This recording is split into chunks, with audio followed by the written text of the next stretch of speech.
Deixa eu adivinhar, você viu que eu postei um vídeo novo e veio assistir, né? Ou então o YouTube recomendou esse vídeo, ou então alguém te passou o link e você clicou. Parece muito que você tinha várias opções de ações e você livremente optou por abrir o link. Parece muito que você é livre para escolher as suas ações, né? E essa é a concepção do livre-arbítrio, mas será que as coisas são mesmo assim? Se todo evento é causado por um evento anterior, não seria razoável acreditar que as coisas já estão determinadas a serem do jeito que elas são desde o começo? Essa seria a concepção do determinismo. E nesse vídeo aqui eu vou mostrar um argumento que se propõe a provar logicamente a tese do livre-arbítrio. Fala aí galera, sejam bem-vindos a mais um vídeo e como eu falei, eu vou apresentar um argumento em favor do livre-arbítrio aqui.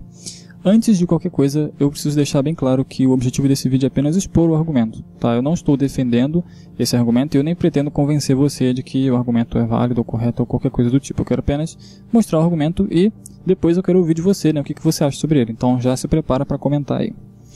Aliás, o argumento não é meu, é o argumento do Michael Hilmer, tá? Ele é um filósofo americano, ele tem vários artigos muito interessantes. Cheguei a trocar mais ideias com ele sobre o argumento que eu vou mostrar aqui para esclarecer umas coisas, ele foi bem gente boa. Enfim, o link do artigo original em inglês vai estar aí na descrição e eu vou deixar um link também de uma tradução muito boa dele para português também, tá? Para quem quiser ver com mais detalhes. Então vamos lá, a tese que o argumento defende se chama tese do livre-arbítrio mínimo, né? Ele chama de Minimal Free Will.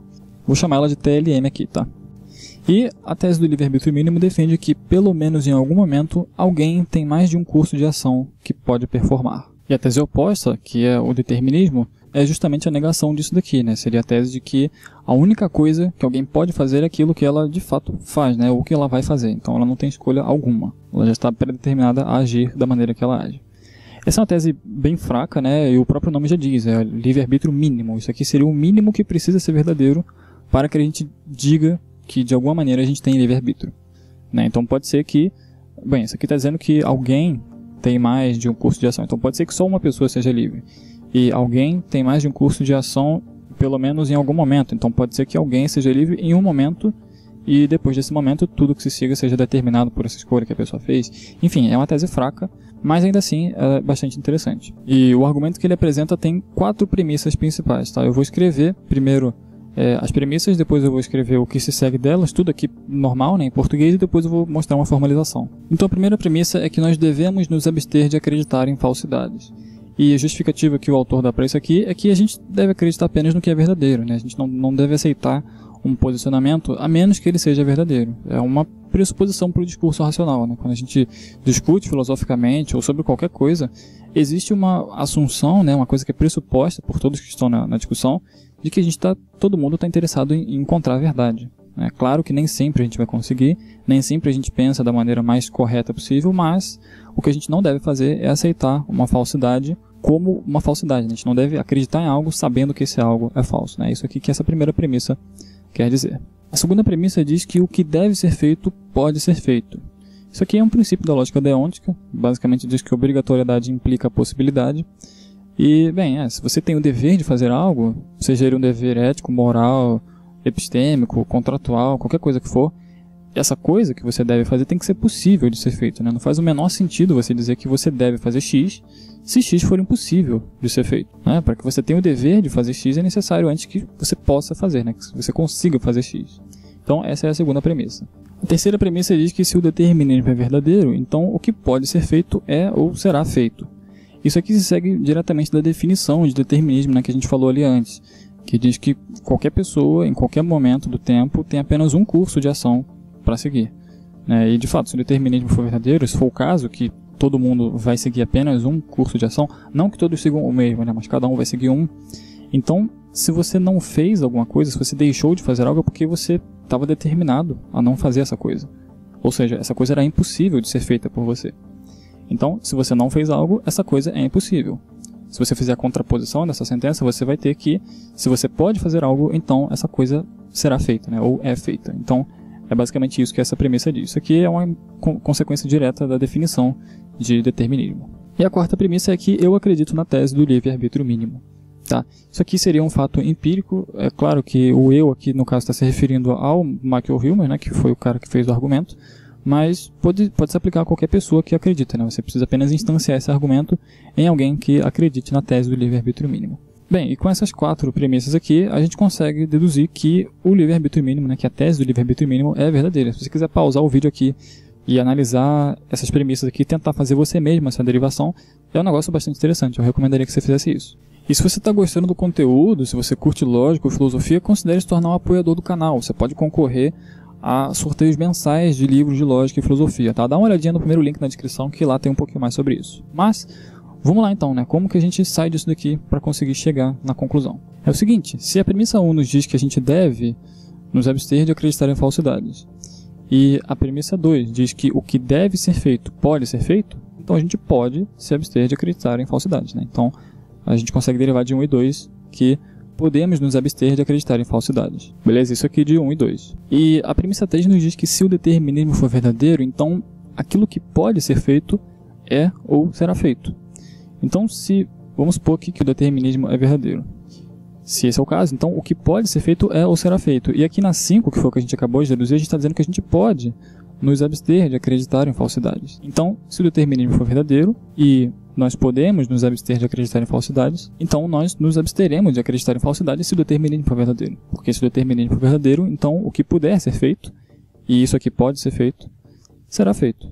Entendeu? Então, se o determinismo é verdadeiro, então nós nos abstemos de acreditar em falsidades. Isso aqui das premissas 3 e 5. Bem, se nós temos então que se o determinismo é verdadeiro, então nós nos abstemos de acreditar em falsidades, e a premissa 4 está dizendo que eu acredito na tese do livre-arbítrio mínimo, bem, se eu acredito em uma coisa e se o determinismo é verdadeiro, a gente se abstém de acreditar em falsidade, então se o determinismo for verdadeiro, tudo aquilo que eu acredito é verdadeiro, porque eu me abstenho de acreditar em algo que é falso. Então de 6 e 4 se segue que se o determinismo é verdadeiro, então a tese do livre-arbítrio mínimo é verdadeira. E como um é a negação do outro, né, como o determinismo é a negação da tese do livre-arbítrio mínimo, se a gente tem aqui que quando o determinismo é verdadeiro, então a negação dele é verdadeira, então o determinismo não pode ser verdadeiro, porque isso aqui implicaria uma contradição, né? A gente teria que tanto que o determinismo é verdadeiro, quanto a negação dele é verdadeira. Então o determinismo não pode ser verdadeiro. Se o determinismo não é verdadeiro, então a tese do livre-arbítrio mínimo tem que ser verdadeira. Beleza? Esqueci de botar aqui, a linha 7 aqui ela foi obtida das premissas 6 e 4, beleza? E a 8 aqui foi obtida diretamente da 7, tá? Talvez vocês estejam sentindo saudades aqui dos nomes das regras de inferência, mas isso aqui eu vou fazer quando eu formalizar, que eu vou fazer logo agora, tá? Mas enfim, esse aqui é o argumento. É um argumento muito bem feito, ele é bastante interessante. Não vou julgar aqui, no final eu vou apresentar uma objeção que eu tive a ele, mas eu não vou dizer se ele está certo, se ele está errado, vou me abster.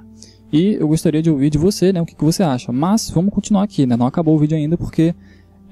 enfim, isso aqui está escrito em português, a gente sabe que nas palavras, assim, a gente consegue esconder uma falácia ou outra, né? Então, o próprio autor, ele fornece, né? Ele sugere uma formalização, mas eu não vou usar a formalização dele, porque ela é boa, mas eu acho que eu consigo fazer uma melhor, tá? Então eu vou usar uma formalização que eu fiz aqui, uma adaptação da dele. Eu modifiquei um pouco e usei lógica modal de segunda ordem para eliminar os predicados desnecessários que ele usou. Se você quiser ver a formulação original, você pode ler o artigo, tá? É uma nota de rodapé, tá? Mas, beleza, vamos lá então. Isso aqui vai ficar um pouquinho grande, mas vamos lá. Essa aqui é a primeira premissa, né? Que diz que a gente deve se abster de acreditar em falsidades, então formalizei como para todo φ. Se φ é uma proposição falsa, então é obrigatório que nós não acreditemos em φ, tá? Esse B aqui é o operador doxástico de crença, né? Isso aqui seria então uma mistura. Na verdade, essa premissa aqui usaria lógica doxástica de segunda ordem, né? Porque esse B aqui de belief seria um operador de crença. Não vou entrar muito em detalhes aqui, mas enfim, essa aqui seria a representação formal da primeira premissa. A segunda premissa diz que o que deve ser feito pode ser feito. Então, eu formalizei assim, para qualquer proposição φ, se φ é obrigatória, né? Se a gente deve fazer φ, então φ é possível, tá? Isso aqui é bastante simples. A terceira premissa diz que se o determinismo é verdadeiro, então o que quer que pode ser feito é ou será feito. Em vez de colocar que o determinismo é verdadeiro, eu coloquei que a tese do livre-arbítrio mínimo é falsa, tá? Então M aqui você pode entender como sendo a tese do livre-arbítrio mínimo, tá? Que a gente falou lá em cima.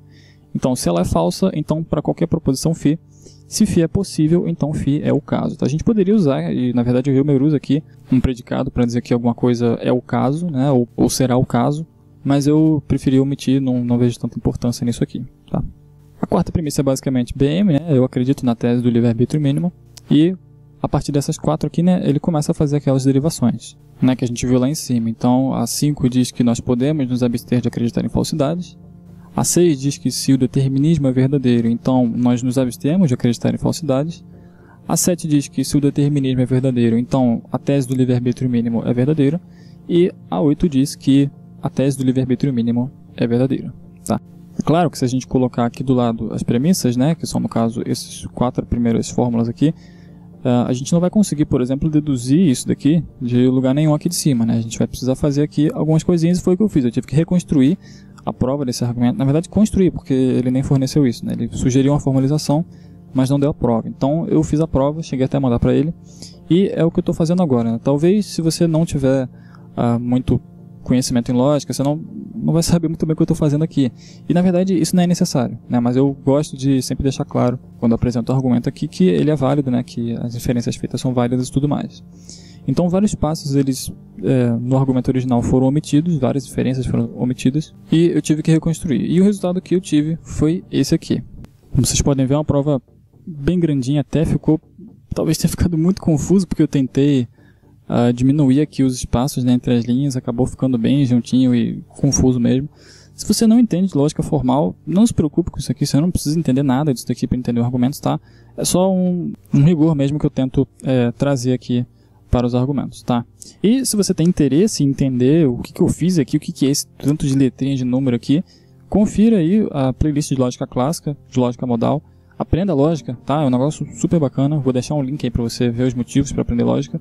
E é isso aí, tá? Algumas considerações aqui é que o argumento do Hilmer, a formalização, como eu disse, original não é essa, tá? Essa aqui é uma modificação que eu fiz, mas o argumento é o mesmo. O que está em verde aqui são os passos que ele fez, né? E o que está em branco foi o que ele omitiu. Então esse branco, tudo eu tive que reconstruir o que está em branco aqui, tá? E uma coisa que eu notei aqui é que a gente poderia parar já aqui, ó, na 5.7. Porque na 5.7 a gente tem que, se não é o caso que a tese do livre-arbítrio mínimo é verdadeira, então não é o caso que eu acredito na tese do livre-arbítrio mínimo. Só que aqui na premissa 4, a premissa 4 é justamente a negação desse consequente aqui. A premissa 4 diz que eu acredito na tese do livre-arbítrio mínimo. Então a gente poderia parar aqui na 5.7 e usando o modus tollens, né, entre 4 e 5.7 a gente poderia concluir diretamente não M, né, e aí removendo a dupla negação, a gente conseguiria provar o M já daqui, tá? Mas enfim, como esse é o argumento do Hilmer, eu tive que manter aqui, né, os passos 6, 7 e 8 e reconstruir o que está entre eles, beleza? Uma outra coisa também, só por preciosismo mesmo, que eu preciso dizer, é que em algum lugar aqui, deixa eu ver, aqui na 6, né, eu obtive ela da 5.8 e eu usei aqui esse axioma, que é implícito, mas é uma fórmula bastante conhecida, né? Se uma proposição é verdadeira, então ela é implicada por qualquer outra, eu usei isso aqui. E outra coisa é que aqui na 6.1, né, opa, agora que eu vi que isso aqui está errado. Na verdade, aqui não é 6.1, aqui é 6. Aqui na 6.1 eu eliminei esse universal aqui da 6, né? Só que essa sentença não é universal. Aí você pode estar dizendo, mas a regra da eliminação universal você pode fazer em fórmulas que são universais. Sim, só que, enfim, você poderia supor aqui M, né, que é o que eu faço aqui embaixo, e aí você teria isso daqui por modus ponens, aí você poderia eliminar esse universal, usar a regra da prova por condicional, depois eliminar, e enfim, você obteria a mesma coisa, tá? Eu só fiz isso aqui para encurtar aí umas 3 linhas, e enfim, continua grande, né, como vocês podem ver. Mas enfim, uma possível objeção a esse argumento que eu consegui pensar, e que eu fiquei, na verdade, um bom tempo pensando, conversei com muita gente sobre, até mandei para o Hilmer, é a seguinte. O próprio Hilmer, na verdade, ele adianta essa objeção no artigo dele, mas eu achei que o tratamento que ele deu lá não foi muito satisfatório, por isso que eu continuei pensando nela. A premissa 1, eu vou até voltar aqui em cima, né, onde está em português aqui que todo mundo entende. A premissa 1 diz que a gente deve, né, nós devemos nos abster de acreditar em falsidades. Esse devemos aqui é um problema, ao meu ver, ou enfim, pelo menos eu pensava que era um problema. Porque assim, se a gente tem o dever de fazer alguma coisa, então se existe algum dever, naturalmente a gente tem a possibilidade de escolher entre fazer ou não fazer isso que deve ser feito, né? As normas, elas são parâmetros de correção de comportamento. Se está lá dizendo que você não deve fumar, é porque existe ao menos a possibilidade de você fumar, né? Tem que ser possível que você viole a regra, uma regra normativa, porque do contrário não faz o menor sentido você ter uma regra, né? Tipo, você não vê por aí uma placa dizendo que é proibido você pesar 1 trilhão de quilos, porque isso é fisicamente impossível, né? Enfim, piadinhas aí à parte, mas não tem como você ter uma norma que é impossível de ser violada. Então, ao meu ver, essa primeira premissa aqui, quando é dito que nós devemos nos abster de acreditar em falsidades, isso aqui implica diretamente ou pressupõe que acreditar em falsidades, ou melhor, abster, né, nos abstermos de acreditar em falsidades, é uma coisa que pode ser feita e que pode não ser feita. A gente tem essas duas possibilidades em aberto. Não faz sentido a gente falar que a gente deve fazer uma coisa se essa coisa for impossível de ser feita, ou se ela necessariamente sempre for feita.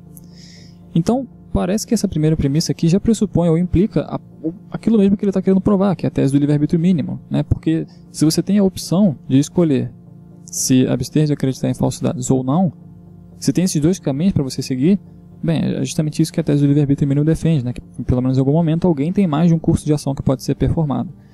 Então, a crítica que eu tive em um primeiro momento foi que, na verdade, isso aqui é uma petição de princípio, né? Essa premissa número 1 aqui, ela já pressupõe a verdade da conclusão para que ela mesma seja verdadeira, né? Eu mandei para o Hilmer, né? Não o David Hilmer.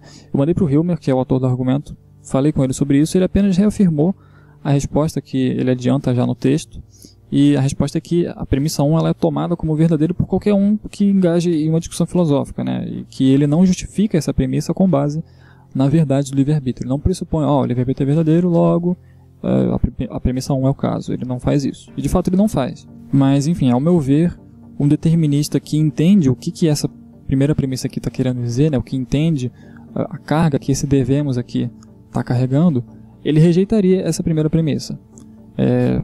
Talvez eu esteja errado, eu não sou um grande estudioso do determinismo, mas eu também não sei se essa minha noção sobre normas está correta, mas se de fato deveres implicarem em você poder ou não fazer alguma coisa, então alguém que é determinista, né, precisa rejeitar a existência de deveres, né, porque senão ele estaria mantendo que você pode escolher fazer ou não, o que contradiz o próprio determinismo. Mas, enfim, essa daí foi a objeção que eu tive, né? Claro que talvez eu esteja errado quanto a essa minha análise.